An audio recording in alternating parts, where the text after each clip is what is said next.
juba väiksest lapsest saadik, lapsepõlves mängisime arsti ja ma olin alati lastearst. See on olnud vist niisugune peaaegu sünnist saadik see soov, et lastearstiks ja lapsi hakata ravima. Ema oli õpetaja, võib-olla sellepärast ema õpetas lapsi ja mina tahtsin neid ravida siis. No meelde on ikka jäänud kõige raskemad juhud. Ja kui siis on ta terveks saanud ja tuleb mitme aasta pärast või tulevad tema vanemad mitme aasta pärast ja ütlevad, et laps on nüüd terve ja laps on täiskasvanuks saanud ja lapsel on juba ise lapsed. Need lapsed on juba tulnud ise oma lastega minu juurde kui arsti juurde. Nii et terved ja naeratavad lapsed, kui laps ei nuta, see on kõige suurem rõõm.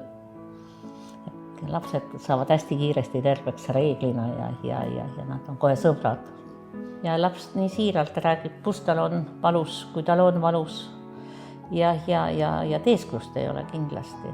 Alati saab lapsega ka rääkida ja ka imikut vaatavad sulle siiralt otsa, see on hästi siiras.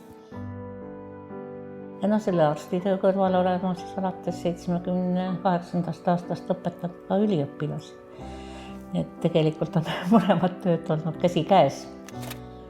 Kui meie ajal, kui me õppisime, oli kirjandus, mis me kätte saime üsna piiratud, siis praegu on tänu internetile ja sellele, et meil piirid kõik lahti on ka tudengid meil palju targemad, nii et kindlasti ise ka kogu aeg lugema, ise kogu aeg kursis olema kõige uuega, muidu me ei saa õpetada.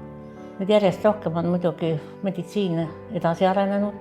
Meditsiinis on väga palju uusi diagnostikameetodeid ja me saame juba last aidata kohe peale lapse sündi. Meil ei ole vaja ära oodata neid sümptomeid, millal ühe või teise haiguse sümptomid ilmnevad. Tänu sellele siis on nii, et meil neid kurvalt lõppevaid juhtumeid on harva lastekirurgias. Väiksekene olen juba pensionieas inimene ja tuleb töö juba lõpetada. Ja mul on väga hea meel, et minu asemel on 2 väga noort tublit kolleegi, kes jätkavad seda tööd. Nii et lastekirurgia, ma usun, et läheb edasi Tartus ja see on kõige olulisem.